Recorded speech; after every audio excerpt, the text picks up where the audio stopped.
Hello. Thank you for making time to be with us today. And for those that are new to UCA, a very warm welcome to UCA. We're very pleased that you're spending your evening with us. And what we want to do this afternoon or this evening is to present the scholarships that we have on offer at UCA. And in particular, we're talking about two principal scholarships. We're talking about the scholarships to the University of Cambridge, which are full scholarships. And we're also talking about scholarships to the University of Alberta. We will have three presenters altogether. So I'll do the introductory bit about the scholarship program, which is referred to as the Central Asian Faculty Development Program. So it's a scholarship for Central Asians. We are developing our faculty at UCA so that when you finish your doctoral studies, you would come back and you would work for us, basically for a period of 4 years if you're doing your doctoral studies. And then, you pay back basically what we've invested in you. Okay? But we hope that you will carry on even beyond those 4 years. So we have three presenters. I will introduce the concept of the Central Asian Faculty Development Program. We have Adina here, who's just finished a degree at Cambridge, who was part of the Central Asian Faculty Development Program, and she will go through the whole process of the applications to Cambridge, what is required, and just to motivate you all, I mean, you don't have to be a faculty member at the moment to be applying for this. You don't have to be a member of UCA to be applying for this. It's open to everyone, okay? And there is no distinction in terms of priorities, whether you're an internal candidate or an external candidate. It's purely on merit, and it's purely based on admissions. Okay? And I'll walk you through the process of that works. So after Dina, we will have Dan Frederick, who's the director for the international office at the University of Alberta. We have just this afternoon signed an MOU with the University of Alberta, and it's a very exciting MOU that we have actually signed with the University of Alberta. It is not a new relationship that we have with the University of Alberta. It goes back many years, within the AKDN. And we have at least 2 graduates of the Central Asian Faculty Development Program from UCA graduating with PhDs from the University of Alberta. But this just reinforces the next phase of how we want to continue to work together with the University of Alberta. Okay, so that's the sort of batting order of the next little while. After me will come Adina, she'll talk to you about Cambridge, and then we'll go to the University of Alberta. Okay, next. So for those of you who are new to UCA, UCA Central Asia is part of the Aga Khan Development Network. It is one of the largest development networks in the world. Okay, it has works in 33 countries worldwide.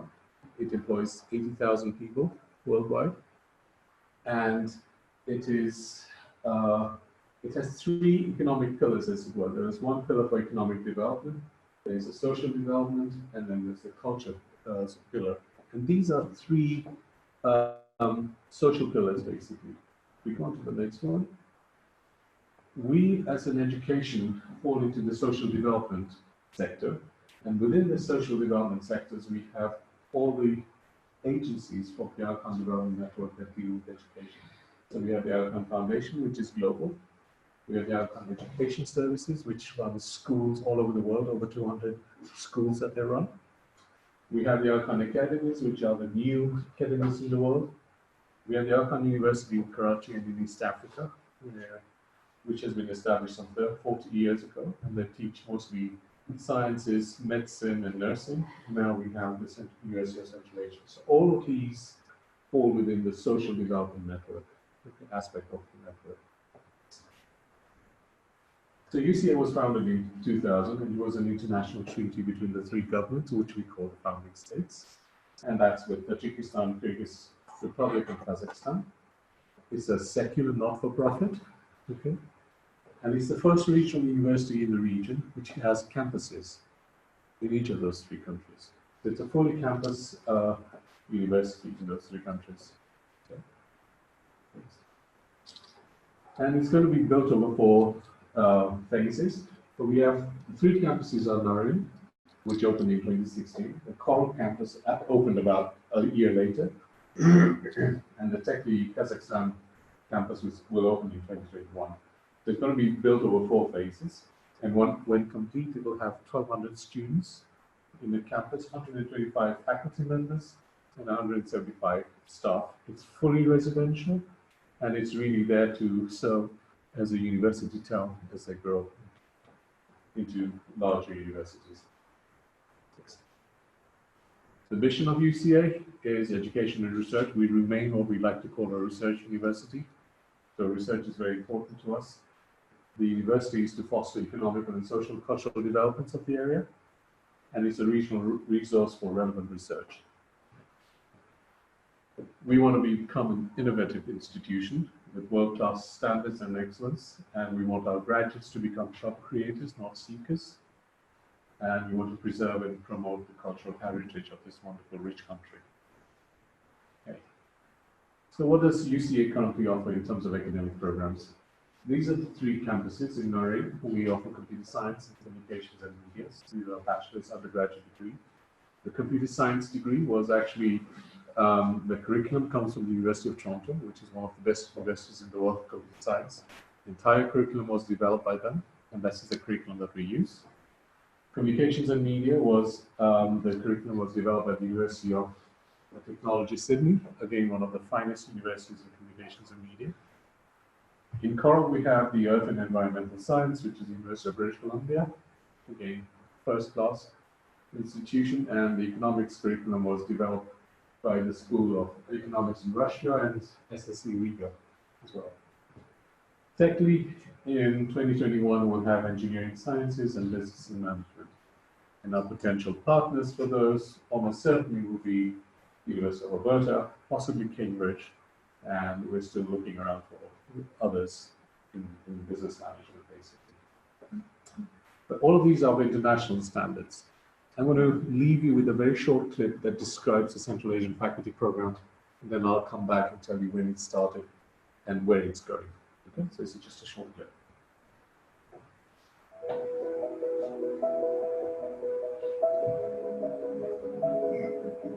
The UCA School of Arts and Sciences provides further academic opportunities for the graduates of the faculty program, as they can become full-time faculty members, or they can have a joint appointment between the School of Arts and Sciences and one of the UCA research institutes.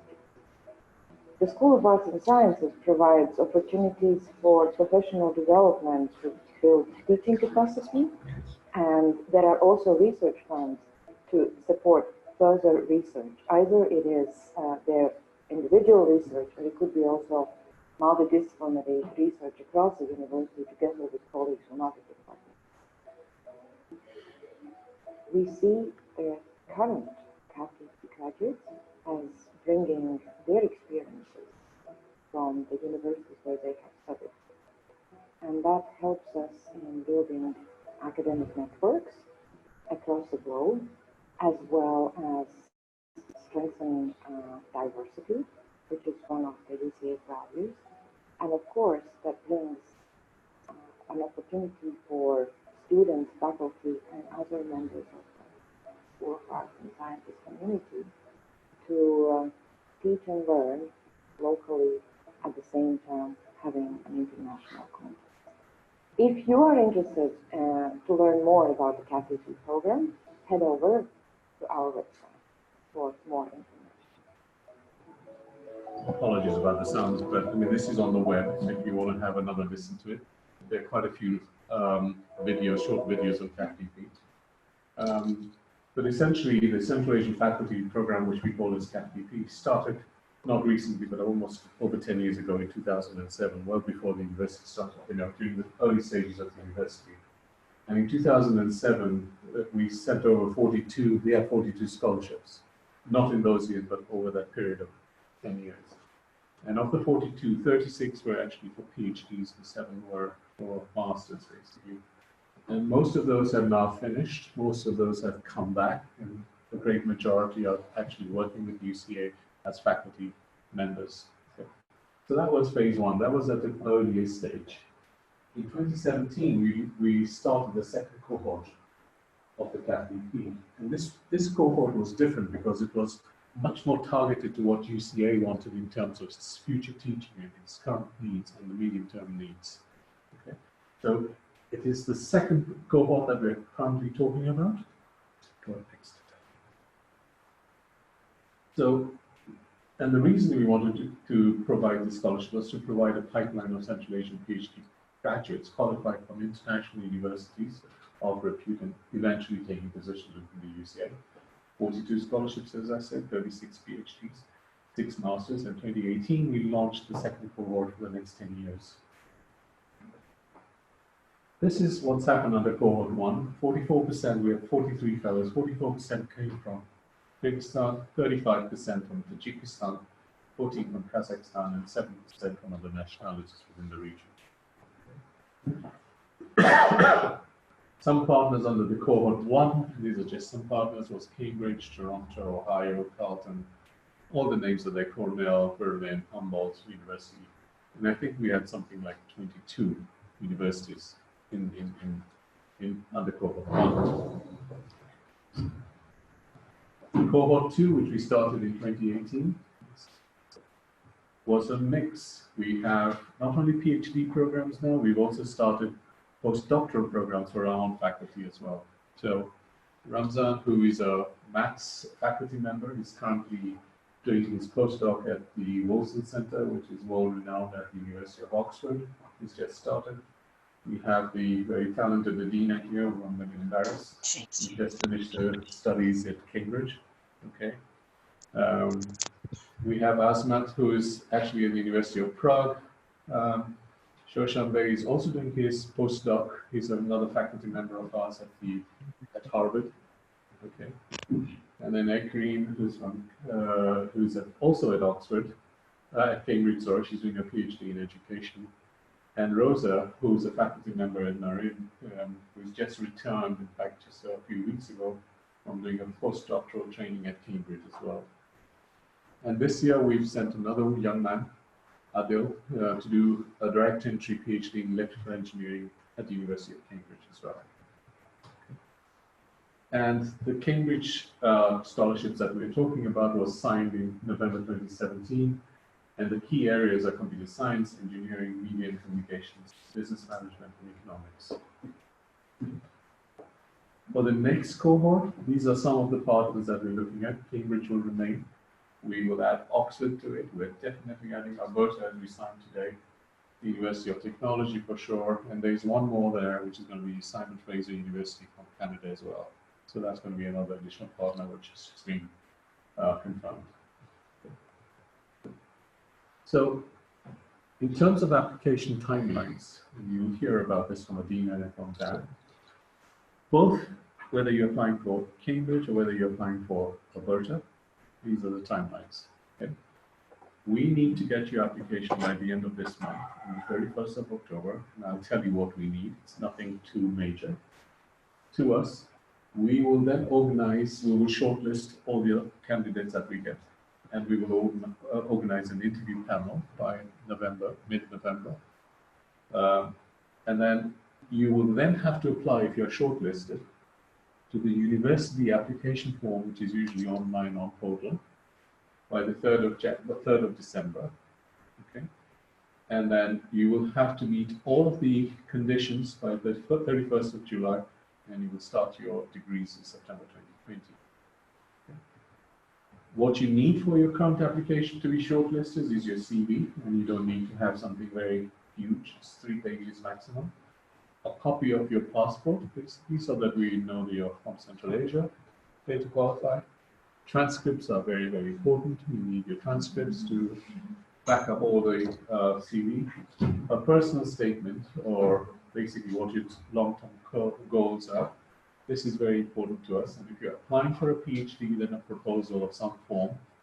But if you're also applying for a master's program, which is thesis-based, we would also need to look at your proposal in that respect. Okay? And remember, the deadline is the 31st of October. That mean my end? Okay. So that is just to give you an overview of the whole CATP program. And now we sort of drill down a little bit more into the Cambridge application forms and then into the Alberta applications.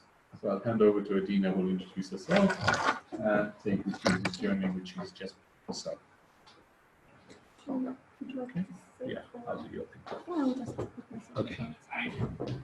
Good evening, everyone. My name is Adina. I'm from Pakistan originally, and today I'm going to be talking about my experience, not my experience, in general about the University of Cambridge and the application process to graduate studies at the university. So we start a little bit, it's going to be in two parts. Again, the first part I will talk about the university in general, what it is, and the system in university, because it's a little bit different from other universities. And plus, in the second part, I will talk about the application process.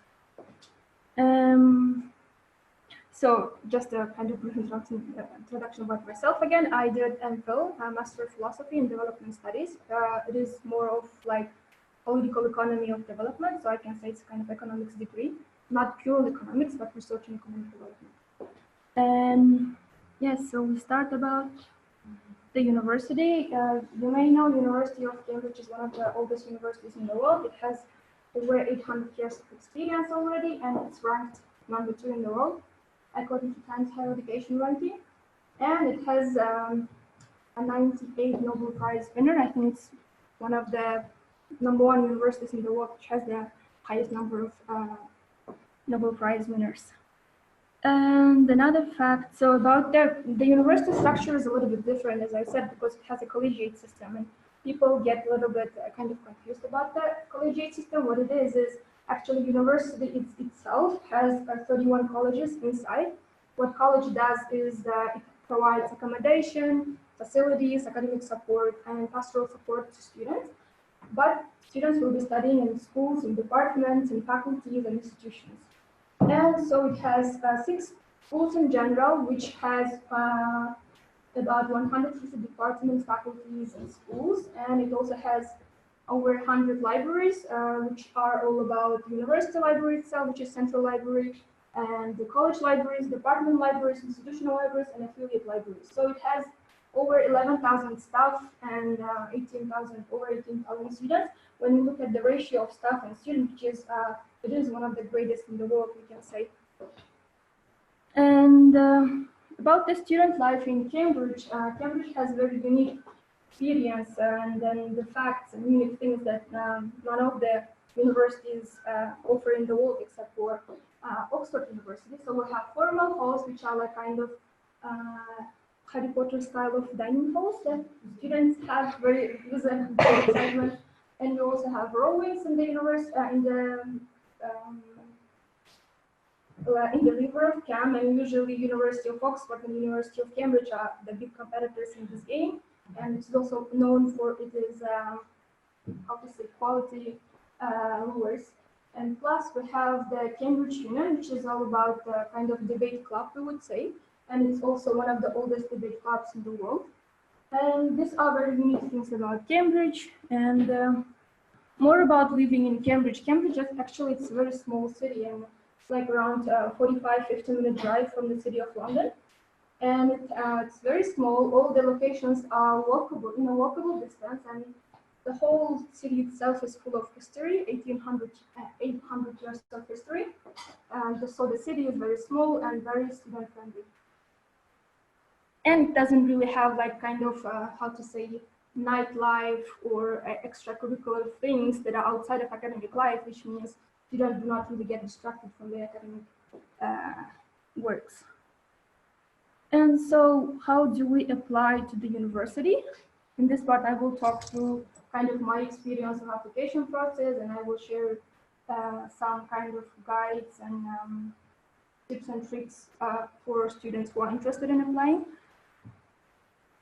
So how do we start? We start with finding a course that's right for you. For example, you go to the university directory where you would just type the area that you find in the university directory and go on, read more about specific programs, pay attention to the deadlines and what are the requirements and how do we apply and so on. And from there you can go on and read more about the the course itself in the department website. And the next part is, let's say you find your course, let's say PhD in economics, and you go on and look at the next crucial step would be for you to find a potential supervisor who would be in the future your PhD supervisor, or if you are doing a field degree, it will be your master's degree supervisor. So you go on, read about more about their academic interest and what kind of student they are looking for to have as a student and so on. And if you find the perfect match, let's say Dr. Noriko is the perfect match for you, we would really suggest you to go and write to her and suggest that you are interested in studying with her. And if she is accepting PhD students or MPhil students for the coming academic year, would really encourage you to go and talk to her over email. Just explain your interests and what you would like to study. And if she agrees to accept you as a PhD or master's student, it means you already have the 50% chance to get into the university. So this is the most crucial part of the application for graduate studies. And we would also suggest, highly encourage you to go on and read more about research areas of the department, because sometimes some departments have kind of smaller project areas, project groups, where some faculty members are involved and some PhD students get involved as well. When you mention that they are doing this such and such, for example, research, and you are interested in the same research that they are doing in their small groups, that means a high kind of great plus for you, because you already kind of interested what they are doing. You are not offering something that's not existing there already. So we would really suggest you to spend some time on the research section of the department.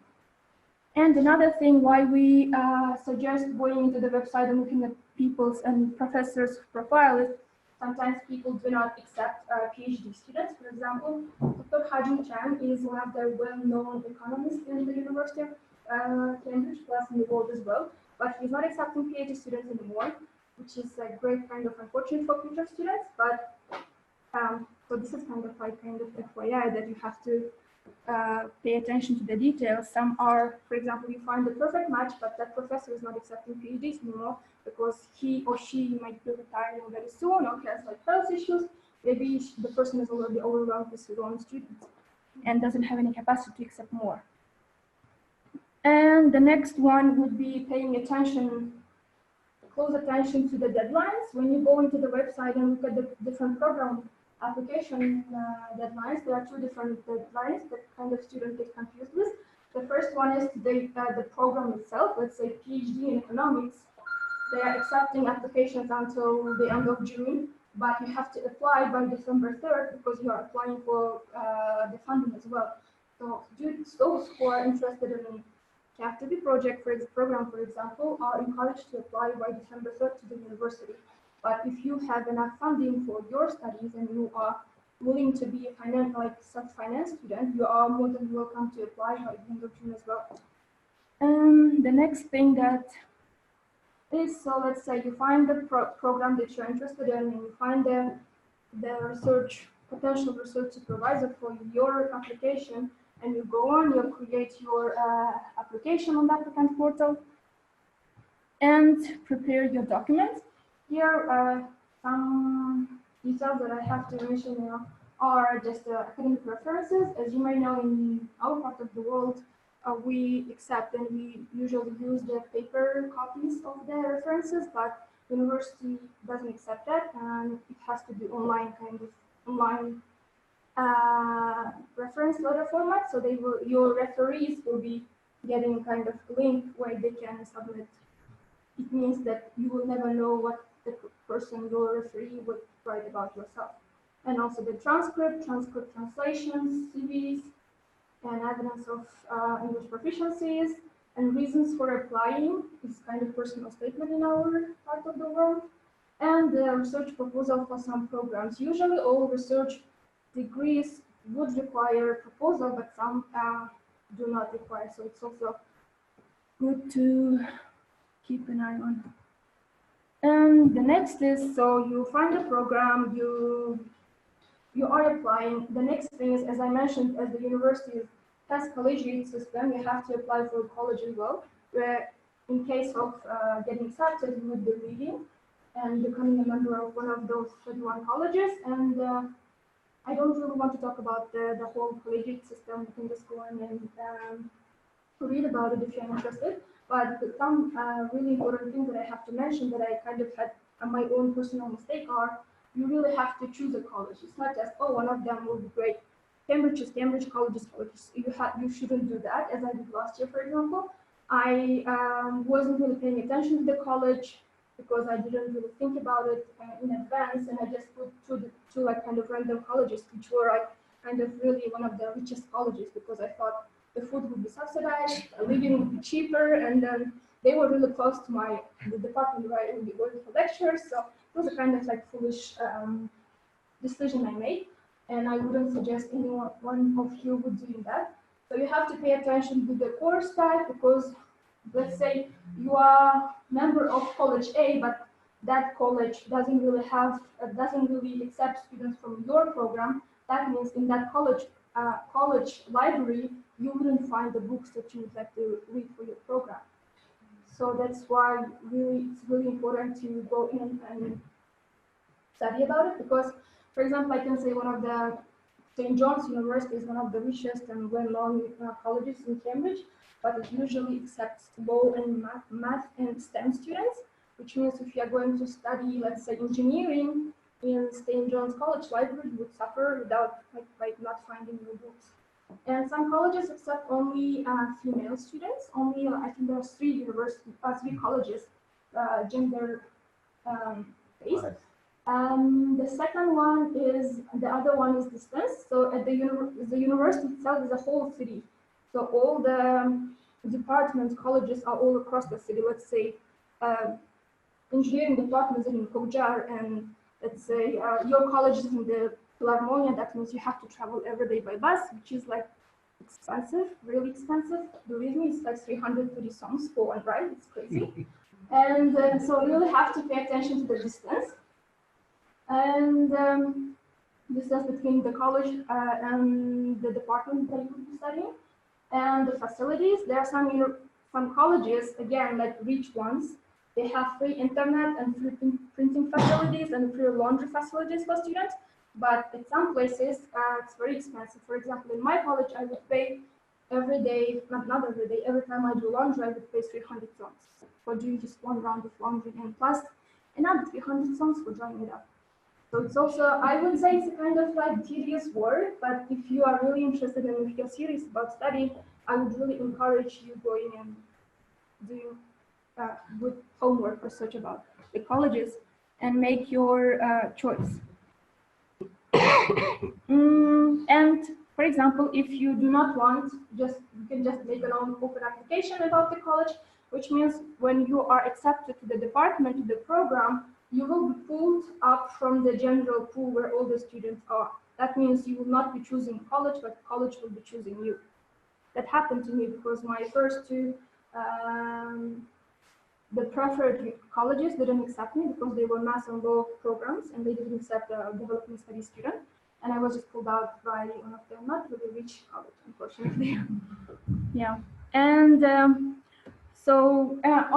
another thing about choosing a college, and I would suggest using the Student Room website, where it's a huge portal where you can just go and read holistic reviews of Cambridge College pros and cons. And the Great Cafe.com is also a really good source for doing more research about the students' personal experience in living in Cambridge colleges. So after application, your application would go through three different cycles, three different steps. The first, the graduate admissions office would check your IELTS, let's say the results and your transcripts and all these like kind of basic documents.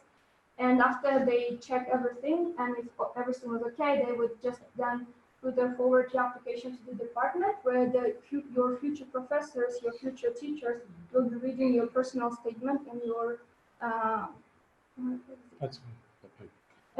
they will be reading your personal statement, reasons for applying, and your research proposals.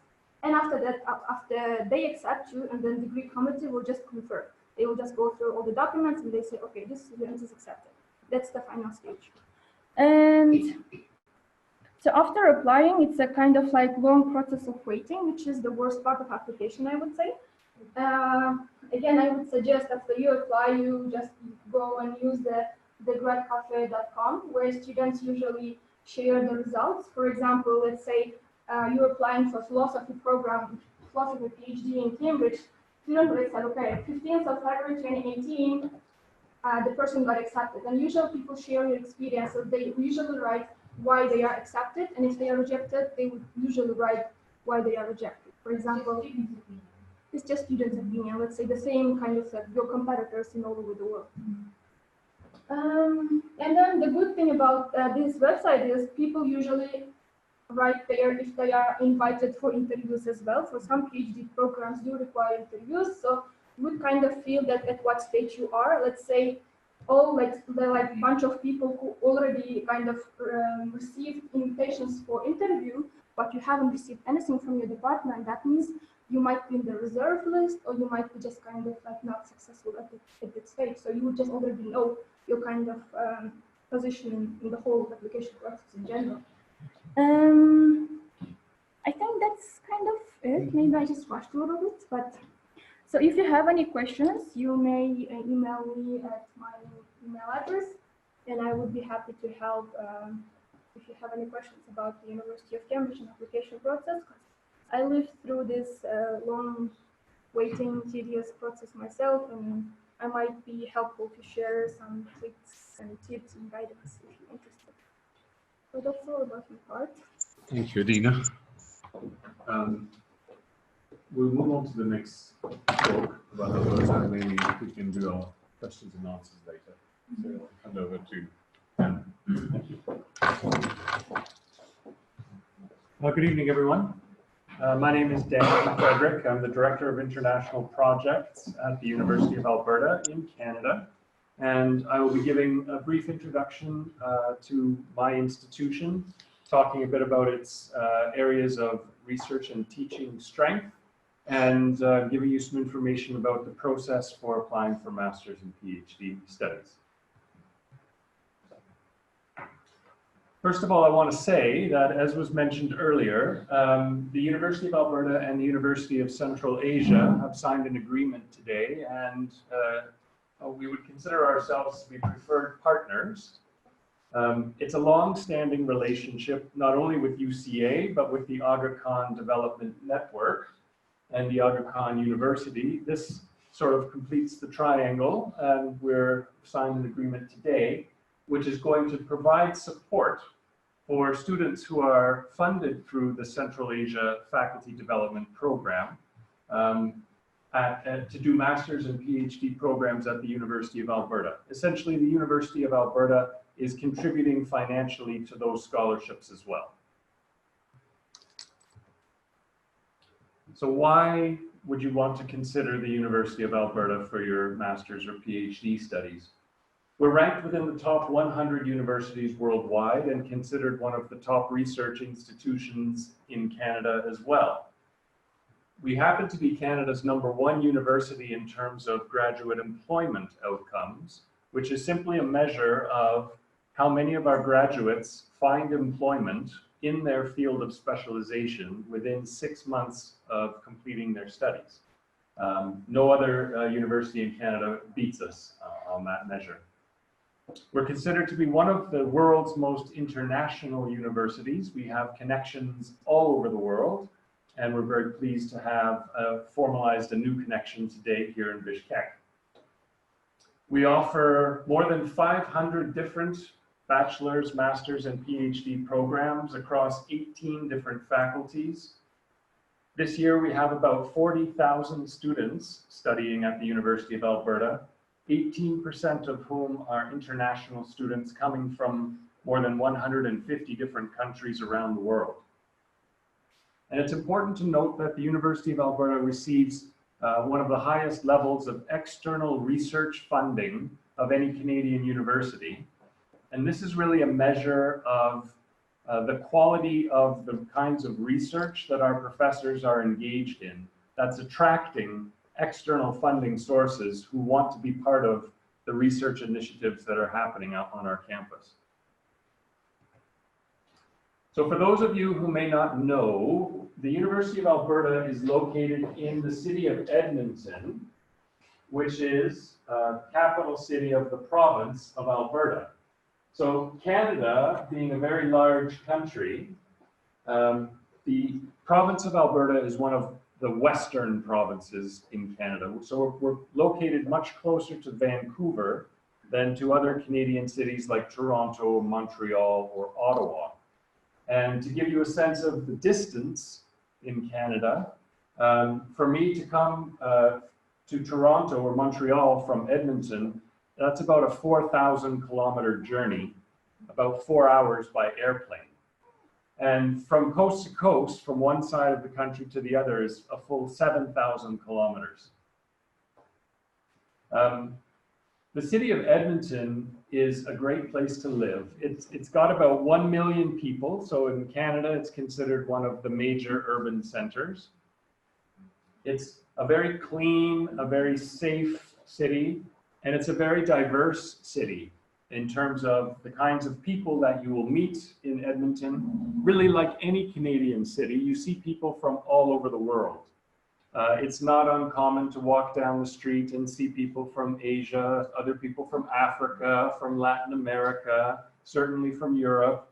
You hear people speaking different languages when you're out shopping or riding the bus. You know, we have people celebrating their traditions and their cultures from all over the world. And what I feel like in Canada, because it's a country that is really made up of people who have come to the country from other places, we really celebrate the diversity of cultures in Canada. And Canadians tend to be very interested in people who are coming from other countries and cultures.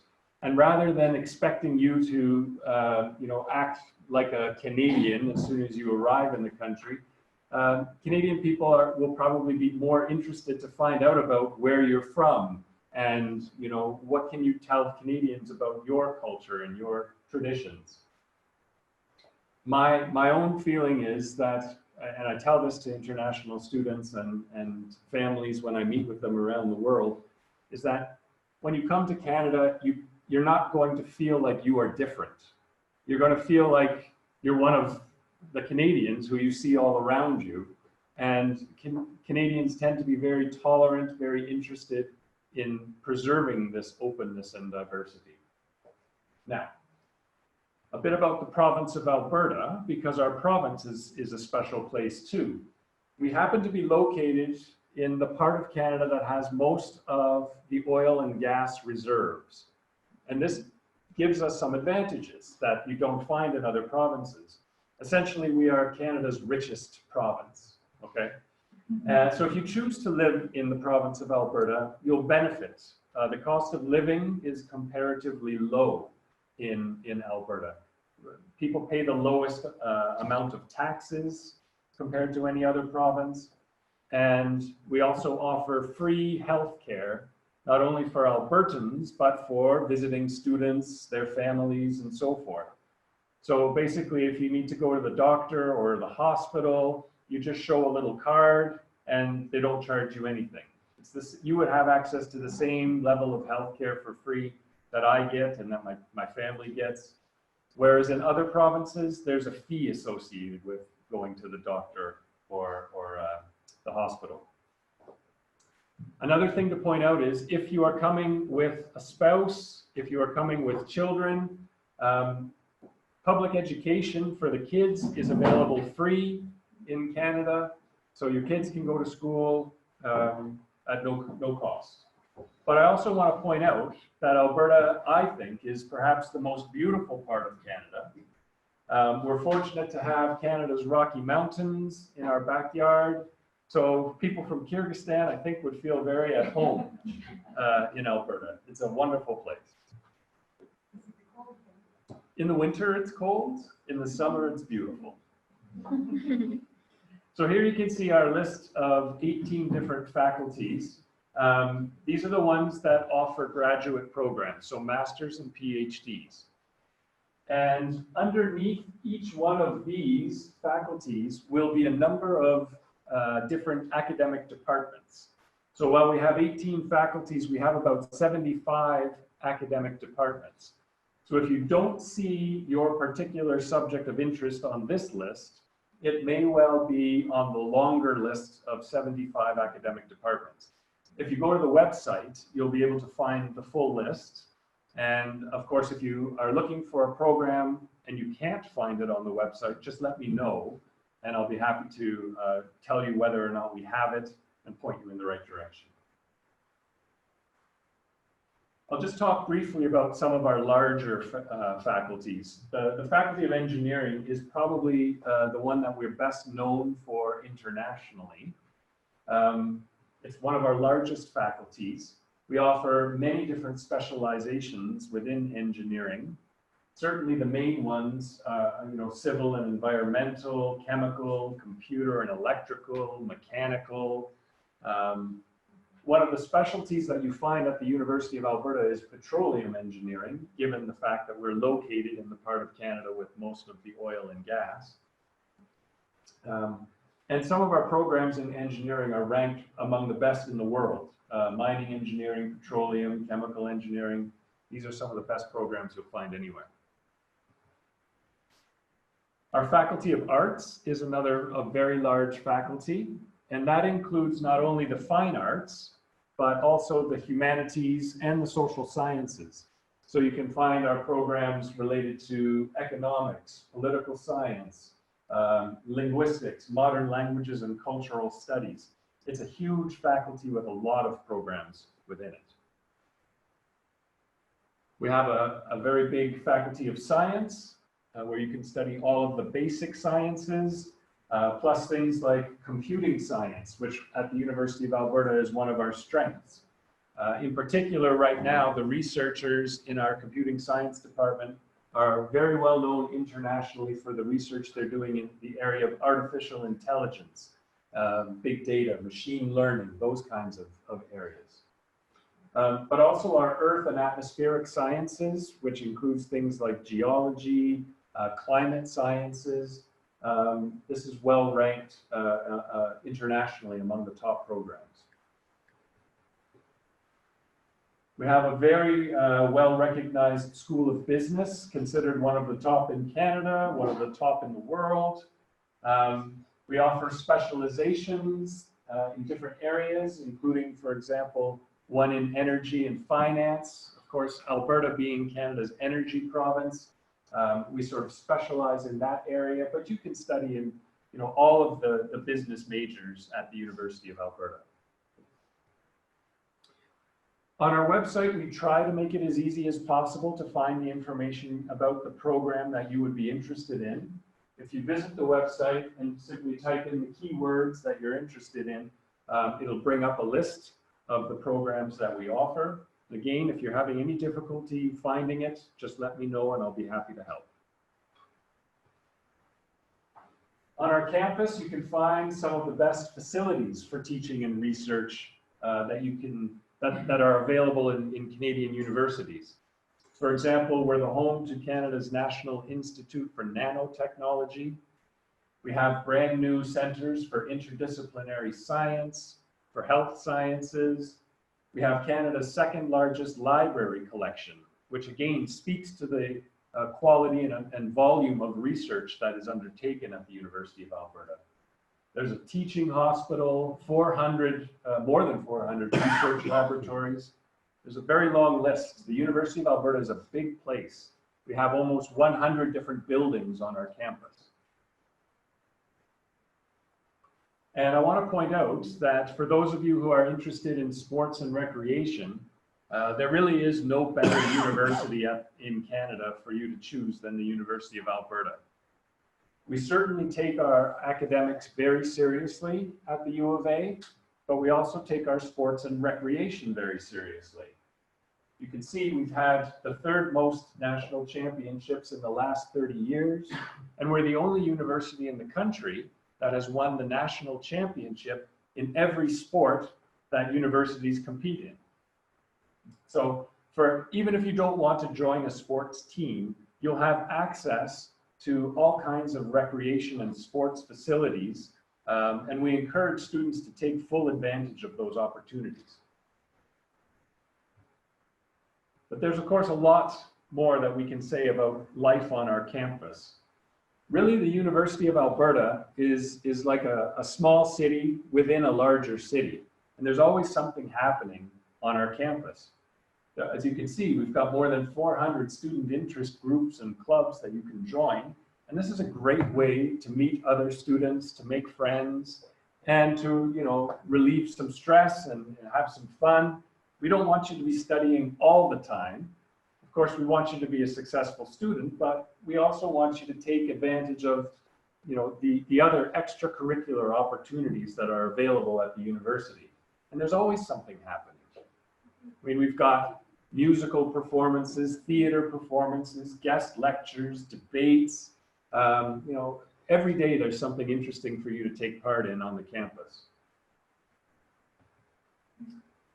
And I also want to point out, of course, the University of Alberta does our best to take good care of our international students.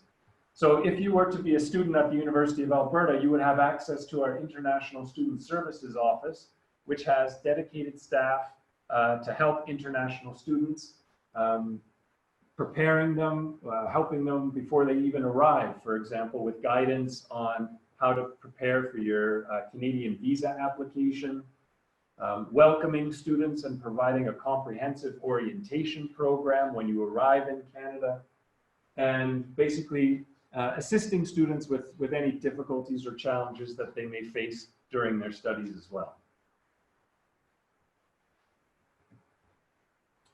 For those of you who would benefit from scholarships from the University of Central Asia's Central Asia Faculty Development Program, you would be considered what we call a sponsored student, okay? And this is a subset of our international student population. Students who are coming to us, bringing with them scholarships from their home countries. And at the University of Alberta, we've developed a specialized program to support those students called the Sponsored Student Program, and it's unique in Canada. And basically what it does is I've got working with me on my team are a few staff members whose job is only to help those students who are coming from other countries with scholarships from those countries.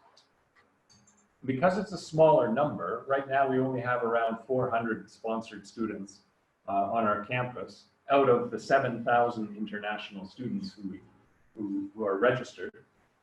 Because it's a smaller number, it allows my staff to really focus, be more proactive, and provide personalized attention and service to those students.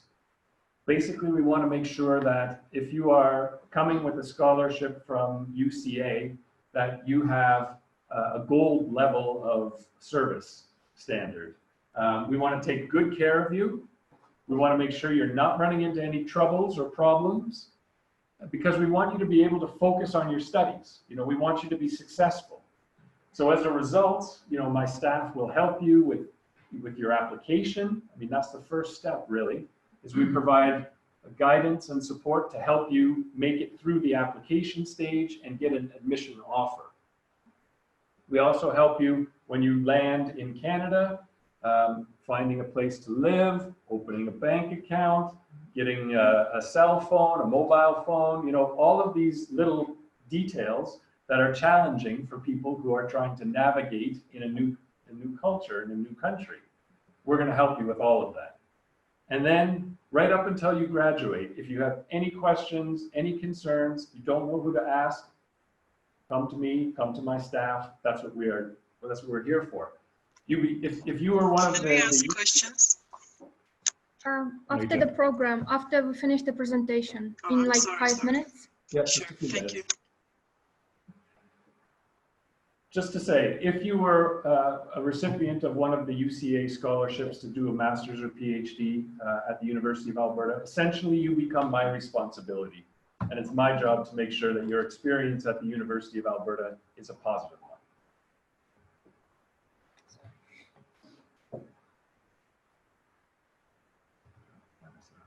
No, someone was trying to control from the other side. I want to point out that students studying at the University of Alberta have opportunities to work while they are studying, if you want these opportunities, and I'm not necessarily recommending it, but in some cases, gaining some work experience that is related to your program can be a very valuable opportunity. And if you're in a thesis-based master's or PhD program, you will probably also have opportunities for research or teaching assistantship positions. And these can be really beneficial if you are planning to pursue a career in academia. If you want to be a professor, these are great opportunities to get some practice while you are pursuing your master's and PhD studies. And you know, as an added benefit, you'll be paid for your work. In Canada, students who are studying full-time are legally allowed to work part-time while they are pursuing their studies. So that option is available to you. And also I would point out, in Canada, we offer what we call the post-graduation work permit. So after you've completed your degree program in Canada, the government of Canada, if you're interested, will allow you to remain in Canada for up to 3 years, as long as you are working in a field that is related to your studies, okay? And of course, if you really like Canada and you want to stay during that 3-year period, you can apply for Canadian permanent residence. You have to come back. Then you can go. Then you can go. I'll talk briefly about the types of master's and PhD programs we offer. So most of our master's programs give you a choice, not all of them, but most of them do, between a course-based program and a thesis-based program. In a course-based program, basically you are studying for maybe a year and a half, and during that time, you are just taking a series of graduate level courses. In the thesis-based program, it's usually a 2-year program, and the first year is spent taking courses, maybe about 6 courses in your first year. And then your second year is spent pursuing your own research project and writing a master's thesis. For those of you who are intending to move on to PhD studies, in most cases, you will want to pursue the thesis-based master's program. Now, the PhD programs, all of them in Canadian universities follow the same model, where you start out doing a year or so of coursework, then you prepare for what we call the comprehensive or candidacy examinations.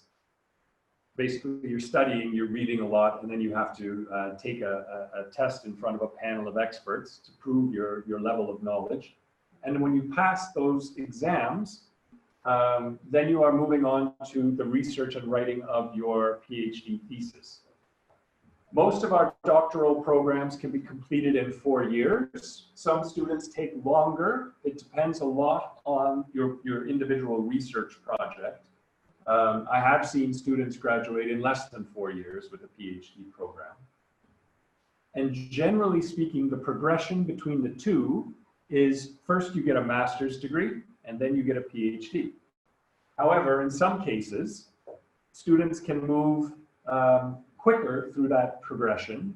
They start out in the master's degree program, and after the first year, if they're doing very well and their supervisors feel that they are ready, they can sometimes move directly into the PhD program without first completing the master's program. Okay, so that option does exist. I'm not able to give you too much information about admission requirements because each graduate program at the University of Alberta will have its own admission requirements, as well as its own application deadlines and processes and procedures. All of that information you'll be able to find on the departmental website for the program you're interested in. What I've listed here basically are sort of general minimums. Basically, we are looking for students who are having a GPA of about 4 out of 5 during their last year of studies, their last 2 years of full-time studies. And we also would require proof of English language proficiency, with the minimum score being about a 6.5 on the IELTS or an 88 on the TOEFL test. Some departments may ask for higher GPAs or higher English language proficiency scores than those, but those would be the minimums, okay? The tuition fees for our master's and doctoral programs, I've listed it here in Canadian dollars. It's around 9,000 to 10,000 Canadian dollars per year. This is for international students. And these fees are guaranteed for the length of your program. So the fees do not change from year to year once you've entered the program. For those of you who are not ultimately going to be part of the UCA faculty development program, it's important to realize that at the University of Alberta, there are opportunities to get scholarship funding from the university itself. Okay, so the University of Alberta has some of Canada's highest funding levels for master's and PhD students. But the funding amounts really depend on the program that you are applying for. Some programs don't really offer any scholarship funding. Other programs may offer full scholarship funding. But overall, if you are offered admission to a master's or a PhD program at the University of Alberta, there's a very good chance that you would also be offered some level of funding from us. Now that funding could be a scholarship, it could be a teaching or a research assistantship position. So you have to do a bit of work, but you would be, given a good amount of funding. And the way it works usually is when you apply for admission, you are automatically going to be considered for funding. There's no separate application for scholarships. If you are successful in your application for admission and you receive an admission offer, usually the funding offer would come at the same time. So that we would say, we're very pleased to offer you admission to the PhD program in civil engineering, and we would like to offer you $20,000 per year for the duration of your studies, so that you're able to make an informed decision about, can I afford to come and study at the University of Alberta, okay? And I also want to say that this University of Alberta is not alone in making these kinds of scholarship offers for the master's and PhD programs. Any of Canada's major research universities, if you are offered admission, there's a very good chance you would be offered some level of scholarship funding. But here, the third point is important to emphasize. The challenge is to get an admission offer, because many of our programs are very competitive. We get applications from all over the world, and we only take the best candidates. So getting the funding isn't the hard part. It's getting the admission offer that's the real challenge. So that pretty much summarizes what I wanted to tell you. I just hit the highlights here. U of A, we're well ranked and recognized around the world. We have good student scholarship opportunities. Tuition fees are relatively low compared to other countries. You can have on-campus housing guaranteed as an international student, and your employment outcomes after you graduate will be as good as it gets in Canada. So with that, I want to wrap up my presentation. If you have any questions, I'm happy to answer them, and I think that goes for my colleagues as well. Thank you very much. Thank you, Ben. Okay, we will take questions from the room and from people online as well. Yeah, those who are joining us from Zoom, can you please, whenever you have questions, just unmute your microphones and ask your questions, and everyone can hear you as well. Okay, we could, yeah, understood. Thank you very much. Yeah, can we start, or we can wait until the people in the office? Okay. Well, I thank you very much for the presentation. It was so informational, because right now I got the whole idea on what I'm going to sign up for. Can you please speak up a little bit? Sorry. I'm sorry. Give me 1 second. All right. Can you hear me now or it's still bad? Oh, excuse me. I'll turn this off. Yeah, you can hear me, right? Okay. So what I wanted to, wait a second, I'll turn off this one and wait meeting. All right. So my question is about the admission, since from what I could hear, this is the hardest part. I want to try to apply for data science master's, and I'm interested in the process of admission. So as I learned, there are like three courses that I have to apply for, and I'm trying to, collect all the documents, and I'm on the way to submit all my documents. So my question is there any type of help that comes from agreement between like Canadian government and Kyrgyz government, or any type of benefits that our citizens or our students can get, or there is equal requirements for everybody and the course gets just like top 10, let's say? I do not understand your question. Let me try and explore this with you. Yeah. So look, in the beginning, I've heard that there is an agreement between Kyrgyz government and maybe between the University of AUCA and University of Alberta. Yes.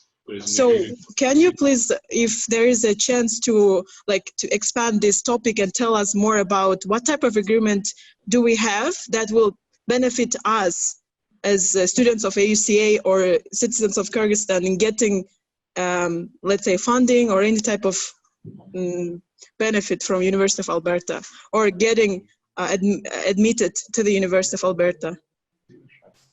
Okay, the agreement is with UCA and the University of Alberta, and as UCA is in the three countries, the three founding states, so all candidates, all citizens from the region, number one.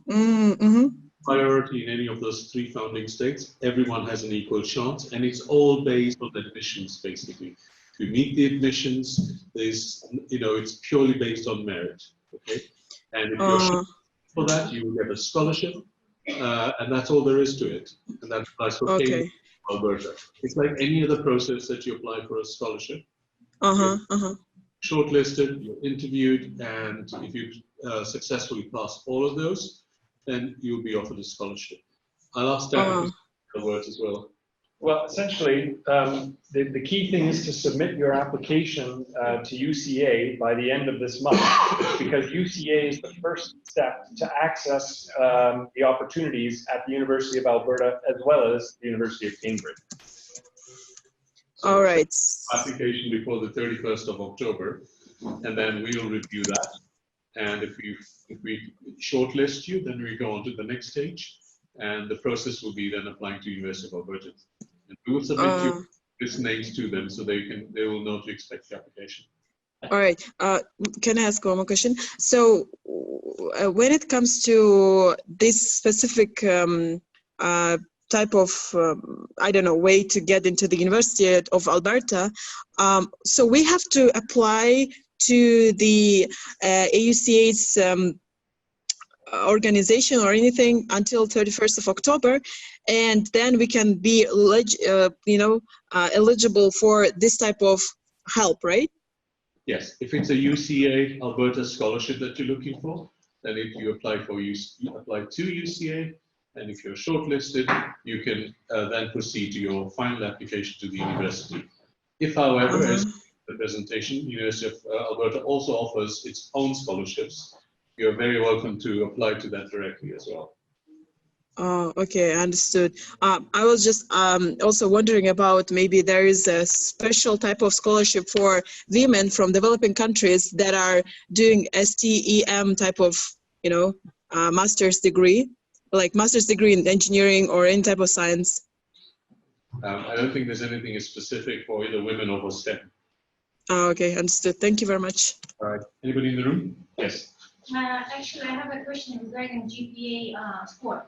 Yeah. Because in Kyrgyzstan, basically, we are scored in different ways. Yes. And how do we matching it with the University of Alberta? So what grading scale did the university that you studied in previously use? We have volunteer system, which is 20 score, and I had the highest score. I see. So a score out of 20. So we've seen these kind of scores from students applying from European universities. In fact, you know, our admissions officers have seen every kind of grading system that you can find anywhere. So what they do is they convert them into you know, a score that is related to, as we said here, 4.5. They will convert that to a score on the 20-point scale and say it might be like 14 out of 20 or something like this. So our job just to submit. Yeah, exactly. Yeah. And if possible, one more question regarding to choose either which thesis I should choose, master or PhD, because I'm a bit confused. The reason behind I would like to possess myself for educational side, which is currently I'm teacher of English. Yes. I'm trying to be. And but my background is international relations, and the second is which is totally economics. Okay. So what should I do, or should I just type whatever I feel? Well, I like to, I would suggest that your first choice should be the area that you are most interested in moving into for your career, okay? And then we can assess whether your educational background is sufficient to get an admission offer to that program, okay? In some cases, if a student has studied something at the bachelor's degree level, but they want to study something completely different at the master's degree level, that can be a real challenge, because when you're applying for admissions to the master's program, in most cases, they're going to look to see whether you have sufficient preparation in that subject area already at the bachelor's degree level. However, there are some programs that are very flexible in terms of what your background educational experience can include and still be eligible for that program. So it really depends on the program that you decide that you want to apply for. Okay. So again, my job is just to seek the thesis, whatever I feel to write with my experience, and just to submit whatever I have regarding the official documents. As I understood, the PhD is something like research. Like Yes. I need to do like more detailed things. But master's is Master's could be a little more flexible. PhD is definitely more focused. Yes, definitely. what Yeah. should I do? Existential question. Yeah, that's a tough one. So should I apply for a PhD? At least to try, or? Do you have a master's degree already? Yes, but it's economics. It's totally different. I see. So if you want to move into something that's completely different from economics, and you don't have, you know, a degree already in the area that you want to do your PhD in, then you're much more likely to have a chance at the master's level, Okay. and very unlikely to have a chance at the PhD level. Okay. Thank you. If I may, I got two questions. So one of them is practical concerning the TOEFL and IELTS tests. For instance, if I'm a graduate with the American University of Central Asia, I mean, do I have to pass the TOEFL or IELTS once again, or my diploma from the AUCA is kind of a, you know, is enough in order to prove my English proficiency level? Okay, that's a good question. Thank you. As it currently stands right now, there are no universities in Kyrgyzstan that the University of Alberta recognizes as producing graduates who are at the same level of English proficiency as those who have studied in an English-speaking country. I recognize that students graduating from AUCA probably speak English just as well as students graduating from a bachelor's degree at the University of Alberta. The same is true of students who are graduating from the University of Central Asia.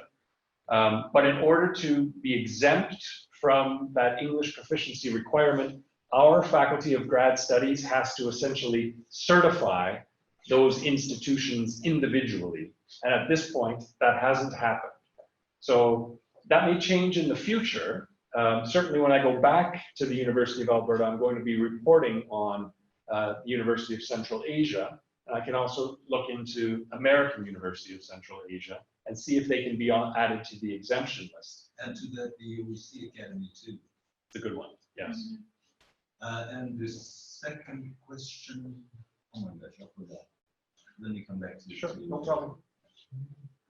Yes. Yeah, please go ahead. So the only entry point is University of Central Asia to apply for these two universities. Yeah. Should we, or do we need to check the web online application system of University of Alberta and Cambridge and apply there, or should we give our all documents University of Central Asia? When you apply, you've got to tell us whether you're applying for Cambridge or whether you're applying for Alberta. Okay. Yeah. Yeah, carry on. I think his question was that is UCA the first point? Yes. So Entry point is for both of those, whichever you're applying for, tell us what you're applying for. The deadline is the 31st of October. Okay? And we will then create short lists from all of those and have an interview panel by the middle of November. Okay. I remember my No, question. Karen, have I finished? Have I answered your questions? Yes. Yes. Yeah? Okay. Okay. Yes. So it's like my name is Adrian and I'm in this chemical engineering. Okay. So I would like to apply for this program, but about IELTS, like applying for your University of Central Asia. Like as I know, it's like 7.5, right? Or Yeah. so I mean, it should be like applied by the like 30 or 31st of Okay. October. It's a very good question. Okay. So for Cambridge, what happens is when you go through the process, you do not have to do your IELTS or your English language. Okay. What you will receive from Cambridge is a conditional offer. All offers are conditional, right? So they will offer you a place based on that you have an IELTS of 7.5 or whatever it is. You might need a GRE or you might need a GMAT or whatever. So you then have your application deadline to us is 31st, to the University of Cambridge is the 3rd of December. You will hear in February, between 6 and 8 weeks, you will find out whether you've got a place or not. Almost all of them will give you a conditional offer. And one of the conditions will be you need to have an IELTS exam or a TOEFL, or you need a GRE, or you need a GMAT. In some very few schools, they will ask for a GMAT or a GRE before. There are very, very few schools. Economics is one of them at Cambridge, which only started last year. Okay. I will let Dan answer about his one. So that from the University of Cambridge, you don't have to submit that even to us. Okay. So, Yes, carry on. it's like you said, like I mean your requirements are 7.5, Yeah. but for example at the University It's of Alberta, different. it's like let's say 6. Yeah. And it will vary from school to school as well. Yeah, it's like I mean it should be like 7.5 or it's like it's okay. Every university says 6.5, right? Will start. Yes. So every university will be different. So sure. About research proposal, let's say like it should be very specific, like no step by step what I am going to do, or like for example, let's say I'm going to work on adults, like development for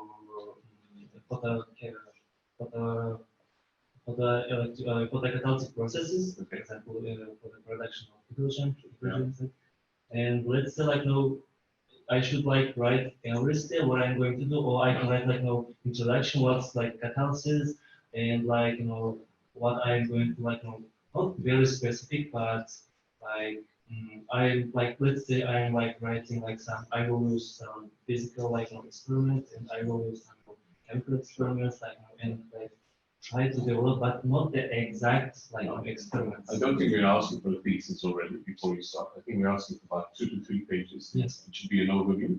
There'll be an introduction. There'll be an objective of the thesis, what the outcomes are going to be like, what it's going to be used. And there is a lot of information on the website and how to write that. Particularly in Alberta, there's a lot of very structured information on what should be included and what shouldn't be included.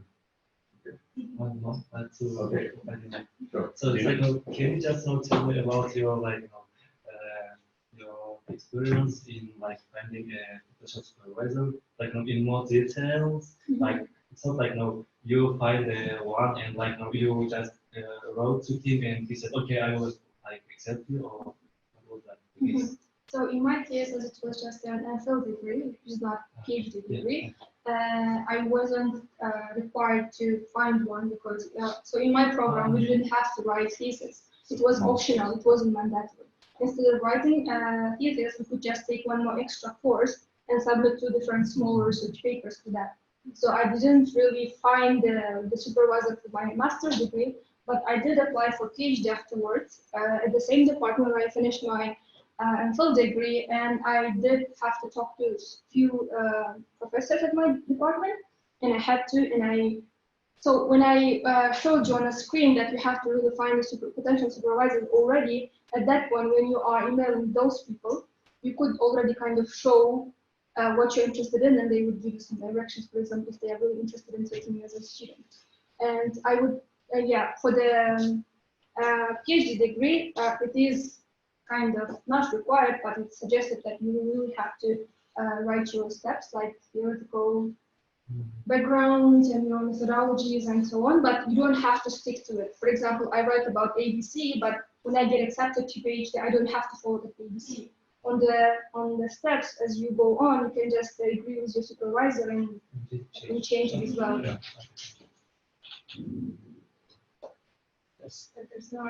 Colleagues, thank you very much for the informational session. I sincerely congratulate you with the signing of MOU with the University of Alberta. This is exciting news for us. I just want to ask if we need to submit 2 different applications for the role, whether it could be scholarship or we should prioritize one.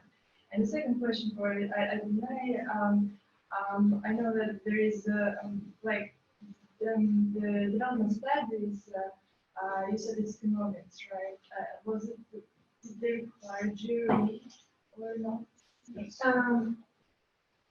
So question was for me, right? Okay. So for MPhil degree, I wasn't required to submit GRE, but for PhD as well, I wasn't, because it's not pure economics.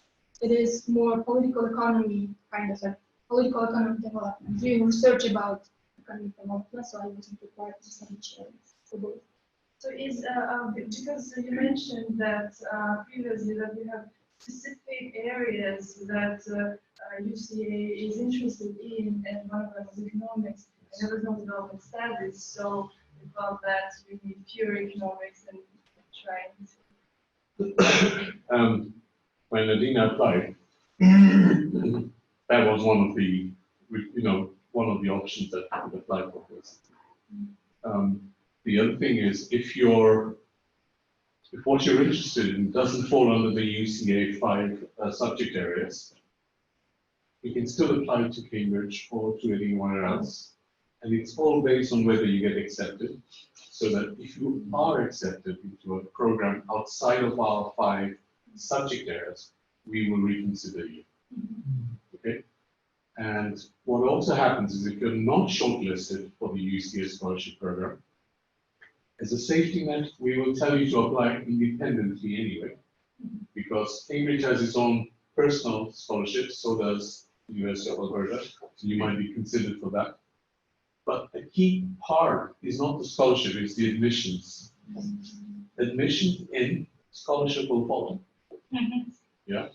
So I think not always the case, because I mean, if you're going to do space science, UCA is not there yet. So we will obviously have to prioritize in that respect. And you asked another question, which is a common question about 2 applications. Excuse me. You can apply. Remember, there's a fee for each application. And for Cambridge, it's £60, which is non-refundable. Okay. You can apply for 2. Our student who got in this year applied for 2. And then you will be asked to drop one at some stage, right? If you get accepted into one. Generally, we do not recommend that you apply for 2. Okay. But to our surprise, this year, we said yes, and because it was such a strong application. We knew he would get in. It was such a strong application, and he got accepted into both schools. Wow. Okay, and for a direct entry without a master's even. It was that strong an application. So it does happen, okay, but very rarely. What was the direction? What was the engineering? But he came from a very good university, basically, with a degree, a master's degree from Georgia Tech. And the other guy that got in was also from Oxford. So that's two Central Asians. So my personal recommendation, having worked with this, is stick to one, make it a good one, and make it count. Any questions online? A lot of chatting there. Okay, anybody else? Yes, please. Oh, sorry. We'll get back to you. How many students usually get scholarships per year? That's the first one. And the second one, are there any, is there any legal or financial support for the spouses? Good question. Okay. And kids. And kids, okay. So the first one is how many scholarships? We can never get enough acceptances for the scholarships we have. Okay. So for Cambridge, we probably will have 7 this year. Okay. Are we going to get 7 acceptances? I hope so. We normally get between 2 and 3 or 1. Yeah. Okay. So that's number 1. And I let Dan answer his one as well. The second one was where the families are included. Unfortunately, in the UK and in Cambridge, if you read the advert, it says young scholars, and it's a single person scholarship. And the visa will not let you, they're not as generous as the Canadians that welcome families from people like that. We're a bit more grumpy about that. So it's just individuals, it's an individual scholarship. Okay? Canadians are incredibly better than us. Very generous. Just to say, I mean, yes, the financial offer is really just meant for the one student, but we provide options that help support families. For example, you can have access to housing on campus that is reserved for married students and students who have children. And there's daycare options for small kids if you need to put your kids in daycare because they're not at school age yet. And when they are at school age, of course, school is free for the children of international students. But the funding itself is really meant to cover only the student. But I should say that there's always the opportunity to work. So the spouse will automatically receive what we call an open work permit in Canada. Okay, that allows the spouse to work anywhere they like. So we can offer that. This is a related question. Yeah, it is. It says, is it real to survive if to go to University of Alberta with family, husband, and 2 kids of kindergarten age? Yeah. You kind of already answered this, yeah. I think she's online. You can ask her if she wants to speak. I mean, Okay. Yes. It's like for your university as well, like you have to find the potential supervisors or like get an approval from him as well. Yes. Yes. For both master and PhD. If it's a thesis-based master's program, then yes, you will have to find a supervisor. If you are shortlisted through the UCA Development Program Scholarship, my staff would be able to help you find a supervisor because that process can sometimes be challenging. Actually, just to clarify the point that you were mentioning about the 7 applicants that are welcomed, but you are shortlisting 2 or 3. What's the reason behind not interested side or not eligible, I don't know, education level or the? Well, I don't want to put you off, but in general, we receive hundreds of applications. Okay. 400 is normal. Okay, it can be 500 at times. Now, what we do is we prioritize on basically what UCA requires. Right? So those are the 5 subjects. Okay. And if you feel really bad about your subject not being there, then we offer you the chance of applying directly. So of the 400 applications, I think half of them will probably be outside of those 5 areas that we're looking at. Then the remainder of the 200 that we look at, half of those will disappear through one reason or another. Okay, because they have to meet the GPA. That's the bottom line, basically. Okay. So, and then we will interview between 20 and 30 people anyway, and from that we will send either all 20 to Cambridge or to Alberta or 10 or whatever. But at least you have a 1 in 10 chance or 1 in 20 chance as opposed to 1 in 2,000 or 10,000 if you were applying outside directly. Yeah. So I think that's the advantage it brings. And as Dan was saying, you get a lot of support as well. I mean, we look at your application. We would never submit it to Cambridge if we thought it was weak. We would work on it with you. Okay, we'll make changes. We'll tighten it up. And then we have further support from Alberta as well, where they would also take another second look at it, strengthen your application, and then finally the professors that would be responsible for your application. Okay, so we want you to succeed just as much, and we're not willing to ruin the branding or our relationship by suggesting a very weak application. So, you know, we're very conscious of that. Okay. My question was actually about the searching supervisors. Yeah. In some universities, it is considered not polite to contact the professor if you have, I don't know, the same interests or the field of research. Right. You know. But some universities are kind of encouraging future students to do that. Yeah. So in this case, Cambridge, you can write to them email straight. okay. They actually indicate that they just list out their interest, and then they will say, okay, if you're interested in this, contact me, and I'm accepting students for this year, not accepting students for this year. So, but before you do, make sure you read all of his, or most of his publications, and there's also research groups that he would belong to as well. So do your research well, because just going to send him something that you written 2 years ago, which doesn't have his paper or other relevant papers, is not going to bother even applying. All very quiet at the back, all good. If we have some questions. Thank you very much for the great presentation, full information. And, my question is assistance guidelines for the application. Where can I find these two things? From you or from your website? So you mean the you mean the information about the application process to us, right? Yes. On our website, we have the full description of what we need and what are the stages for that. For example, by 31st of October, you have to submit like 5 different documents. And it's on the website. Yeah, on the Lists website. what you need to submit, exactly as we showed you up here in the presentation. And you are like now to submit this to this story, like Yes. So remember, there are 2 stages. You submit to us if it's a scholarship that you're looking for from us at the 31st of October, and we require a CV, we require your transcripts, your passport, research proposal, if it's a PhD or a thesis-based master's that you're applying for. Okay, and all of those requirements are on the website, on our website. And we just collect all these necessary documents and send you an usual email at this. Yes, just scan them for now, email it to us, and we will only contact the shortlisted. And you know, we get a lot of applications. So, but the interviews will take place around the middle of November. They'll be done by the 21st of November.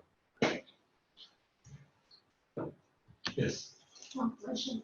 Can I apply for PhD program with my special diploma? Not bachelor, not master. Do you recognize our diplomas in Canada? Yes, so as I understand that the special diploma is sort of a Russian or Soviet model. So depending on the department, they may be willing to admit you directly into a PhD program, but there's a very good chance that they would rather admit you first to the master's degree program and have you register and do at least 1 year in the master's program, sort of as a test. If after that first year they say, oh yes, you're clearly ready to move directly into the PhD program, then they would transfer your registration to the PhD program, okay? In some cases, they may admit you directly to the PhD program, but it's not as common. It's more common to be admitted first to the master's program. I have 10 years research experience, so I just want only PhD. Okay. it may be worth trying. I mean, if your education background is strong, your work experience is directly related to what you want to accomplish at the PhD level, that can help. That can definitely help. You're welcome. Anyone?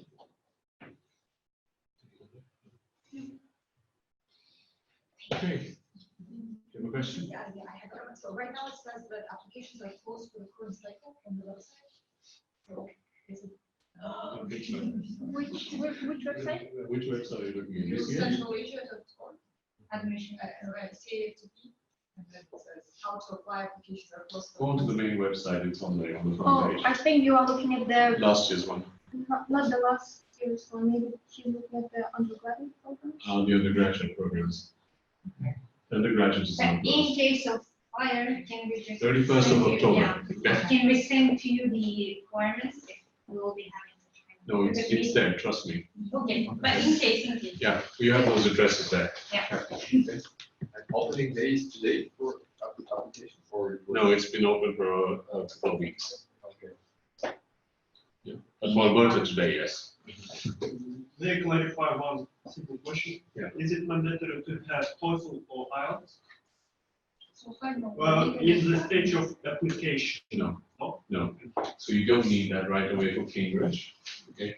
Because what they will offer you, is that what I heard, right? Yeah. So what they will offer you, you always need a conditional offer. One of the conditions will be that you need to pass your IELTS or TOEFL, whatever, before July. And you have between February when you receive the offer and the end of July to make sure that you meet all the conditions. I can share my personal experience. I had the IELTS, but it was expired because it was 3 years ago already. So at the stage of application, I didn't have my IELTS and I didn't submit my IELTS. When you go online on the applicant portal on Cambridge University website, they ask if you have the IELTS. If you click yes, you have to submit at that point. If you click no, I don't have, I am planning to take the IELTS, you have to kind of like show the approximate date when you are able to provide the test. Or if you already are registered for the test and you know when exactly you're gonna get your results, you have to just like put your results, put your dates on the website and they are fine with it. So I didn't have that at that point.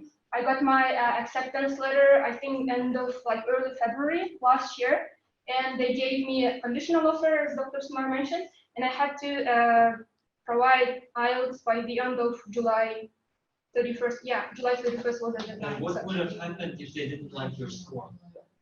For afterwards, like that's they already accepted or did they? No, it's a conditional offer. Conditional It's a offer. conditional offer, so you Yeah. have to meet all the conditions. If you drop in one, even if it's 1, 6.5 or 7, not 7.5, there are plenty of people waiting. So unfortunately, they are very strict. But generally, if you get an offer, it's very rare for people not to meet them. Yeah.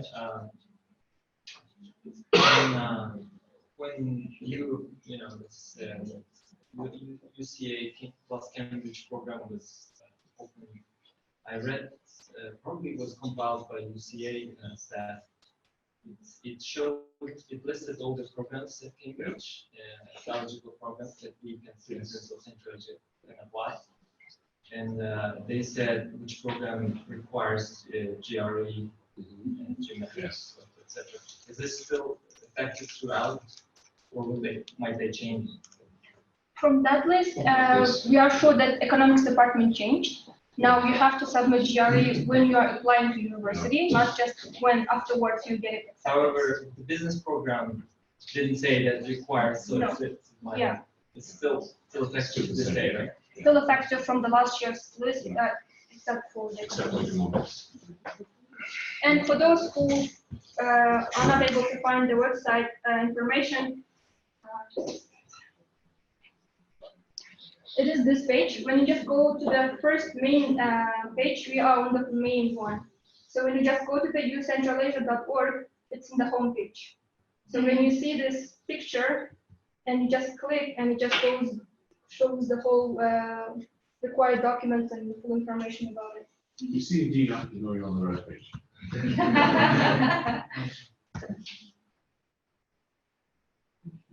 Okay. Oh, he's trying to get it on. Great.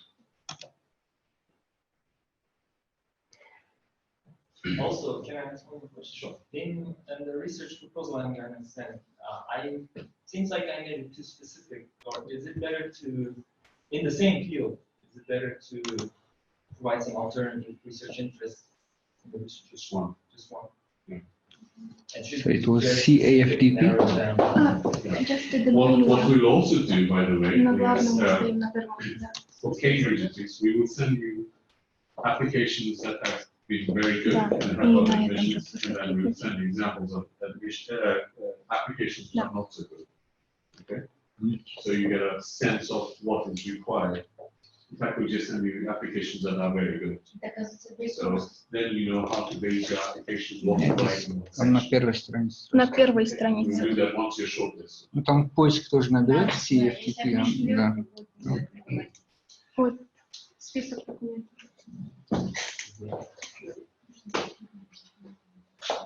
I have one more question, considering the research assistantship for teaching assistantship.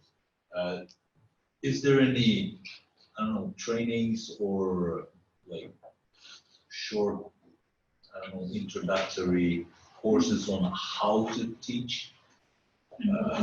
And what to teach? Because I mean, for instance, I got a friend, he's doing his PhD, and he told me that they had this 2 months course, psychology of the students, how to communicate with them, how to, I don't know, deliver the information most efficiently. And I'm just wondering whether it's an opportunity in your university too. It's funny you should ask this question.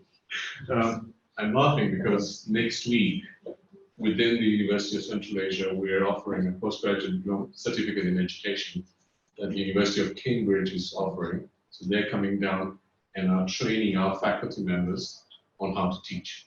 Oh, wow. Right. And hang on.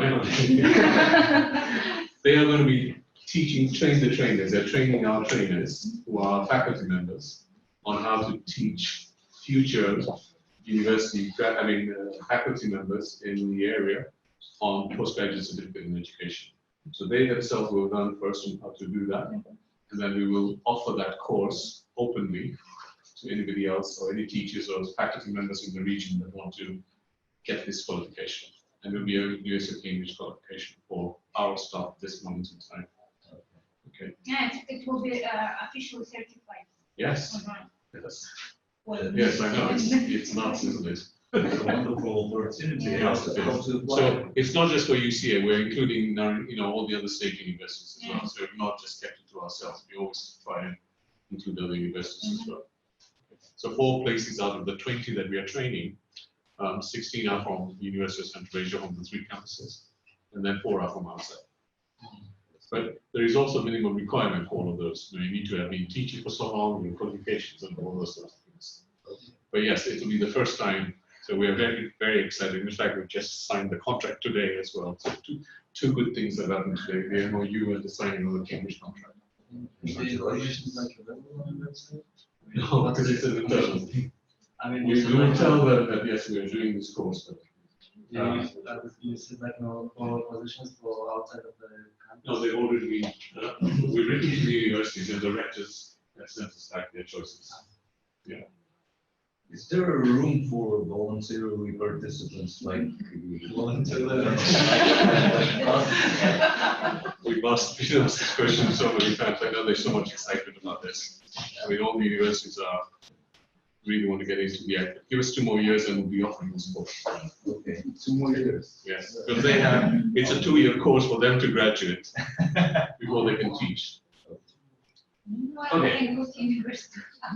Okay, with that, I think thank you all very much for your time this evening.